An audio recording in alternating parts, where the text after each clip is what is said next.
Hello everyone, welcome back. Part 2 of lead generation. As you know, I'm Alex Smith and this is Rupert Honeywood from Biz-Growth Bureau. In the part 1 of lead generation, we were talking about what platforms to use, and about certain different things you can do with each platform. The point of now is just to drill down a little bit more on a few things that we missed off last time, but also about segmentation. And actually how to find your ideal clients and what that might look like for your company. So I suppose to kick it off really, Rupert, what did we miss last time? We obviously covered things like social media, we covered things like platforms that you can use, and I'm glad we touched on podcasts.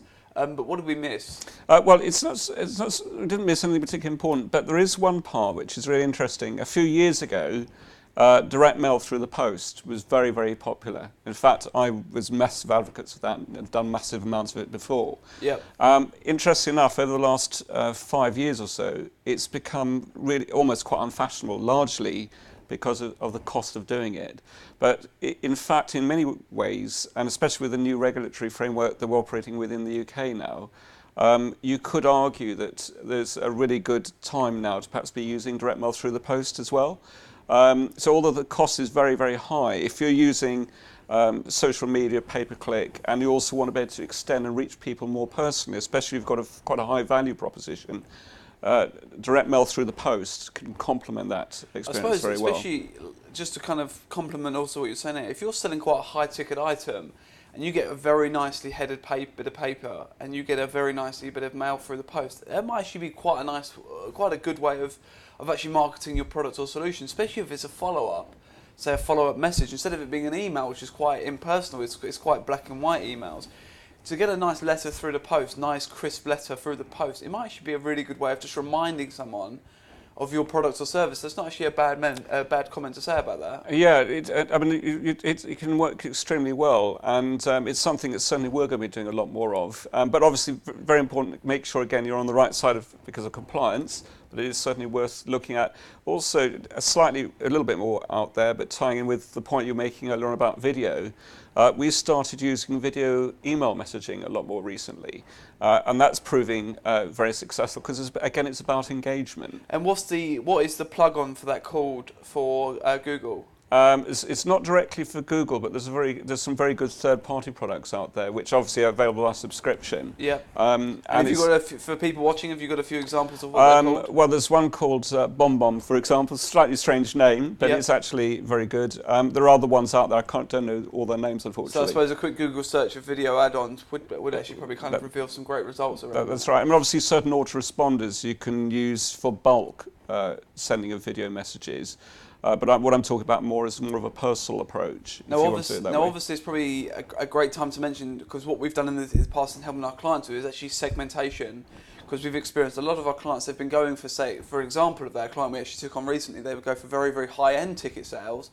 But what they found is with a bit of fine-tuning that that wasn't their target audience, because they were in this weird price point between being not enough for the big dogs to take them seriously, and too much for the slightly smaller companies to be able to afford their services. So what we found is by reducing their service a little bit, that they could actually sell at slightly less of a price point, but they get a lot more clients on board. So Rupert, it'd be cool to speak to everyone who's watching actually about what segmentation looks like and how we can apply that to our business. Yeah, in fact, this is particularly important if you want to use things like LinkedIn or equally Facebook if you're going to go for any of their paid for on Facebook, etc. But what you need to do, first of all, is to try and identify your product, think very hard about who you're trying to reach. A lot of people don't really understand the numbers, but as a rough guide, and I talk about in the UK here, but these numbers as a percentage will be similar in the US and a lot of other countries. But there's around about 76% of businesses in the UK are one-person companies, and the percentage is probably fairly similar in the US.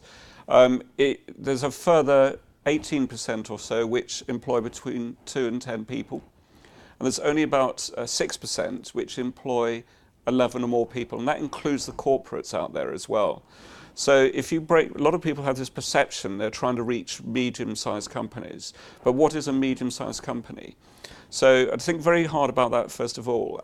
If you've got a product or service which is perhaps £10,000, £50,000, £250,000, those services are probably going to only appeal more to the more medium-sized business, so companies perhaps with 10 employees or more, And if they're more at the high end, it may even be corporates, or it may be very large, medium-sized businesses. There's a contradiction I there. suppose to take away from that would just bear in mind the facts, which are easily available. But that means that 94% of all the people that run a business in the UK, for example, are one-person companies or less than 10 employees. Yeah, it's less than 10 employees. Less than 10 employees. Yeah. So knowing that information, are we going after, or are you going after the wrong clients? Are you trying to go after, say, the people that are going to be able to pay the £50,000, £100,000 ticket prices, or should you really be aiming for the slightly lower price point and going after, say, the one-person consultants, or it's really trying to think about where your actual target market is, which I suppose is actually quite important for every company to think about. Yeah, but everything has to start from there. And let's just take a few examples.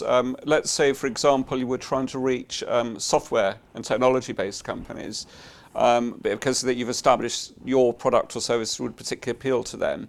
What you almost need to do is to think at a personal level what that person may look like you're trying to target. So it may be a Bob or a Jane, for example.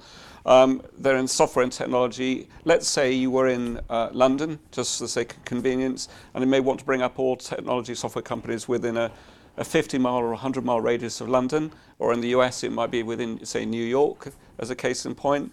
And let's say you said, okay, well, I only want to reach people at director CXO level. I'm not interested in people below that because they won't make the right type of decisions. Equally, the type of companies I'm trying to reach are not the really big ones. So I'm trying to reach companies which may be employing, say, 11 people up to 50 people. Okay, you can filter by that as well.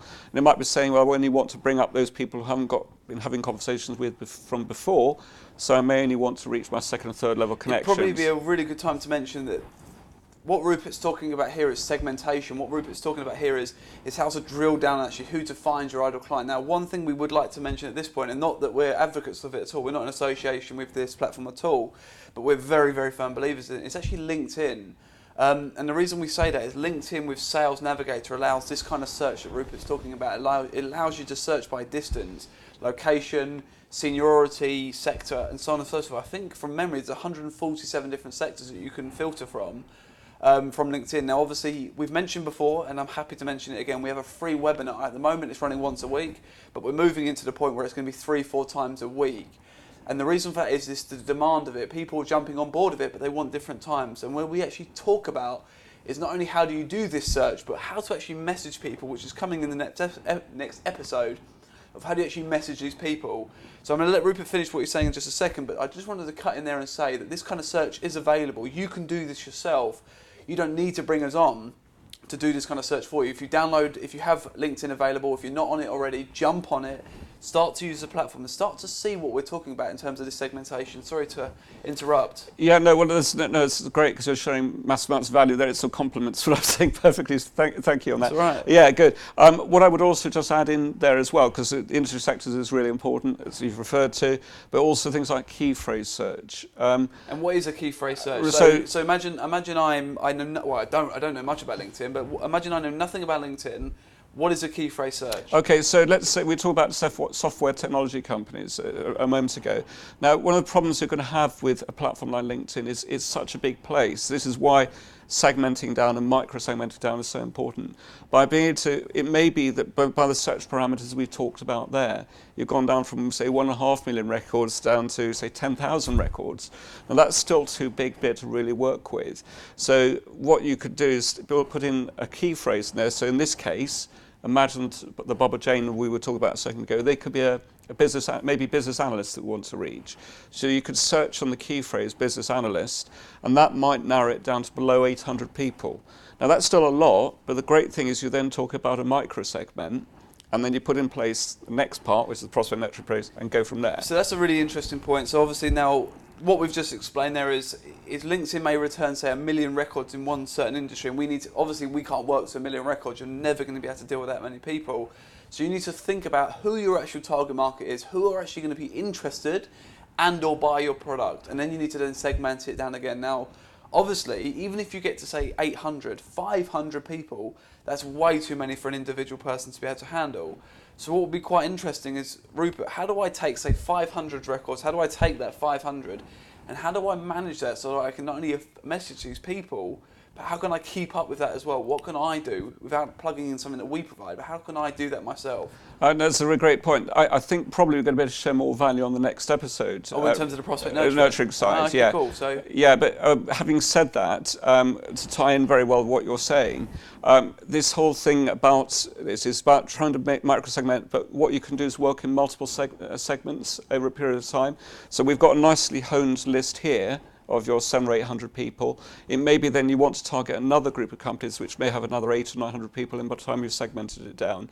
Now, those again may sound like large numbers, but that 800 or 900, what you'll find is for every 100 or so people that you connect and engage with through the right way, which we'll explain a bit more in a second, through the next episode, you'll get between 8 and 13 out of every 100 who want to take things to the next stage. Yeah, so just to simplify that again down for you, so with the process that we follow internally for our prospect nurturing through the 6-step social selling, for the social selling blueprint we're talking about, is that we find for every 100 people that we speaking to, because of how well our targeting is, for every 100 that we speak to that we're trying to get through to, 8 to 13 actually come out of the back end saying, oh, they're actually interested in the conversation. Which I suppose is a great point to take away from everything we're talking about now. Isn't just lead generation, isn't just people that might be in your demographic, that might be wanting your product. The stuff we're talking about is people that have actually asked you for the conversation about buying your product or service. So if that's something that you're struggling with, if you're getting people to the point where they're saying, I understand what you do, let's have a conversation, it might be worth, well, it definitely would be worth staying on to watch at least the next one to see how we get them people to that point and what kind of messaging we say to take someone from a cold prospect all the way over to a hot prospect or actually asking us for a sales-based conversation. Is that a good way to wrap it up? Yeah, I think that's perfect. Cool.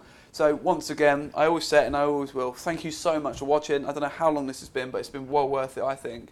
I'm Alex Smith, Rupert Honeywood from Biz-Growth Bureau. Anything else you need to say?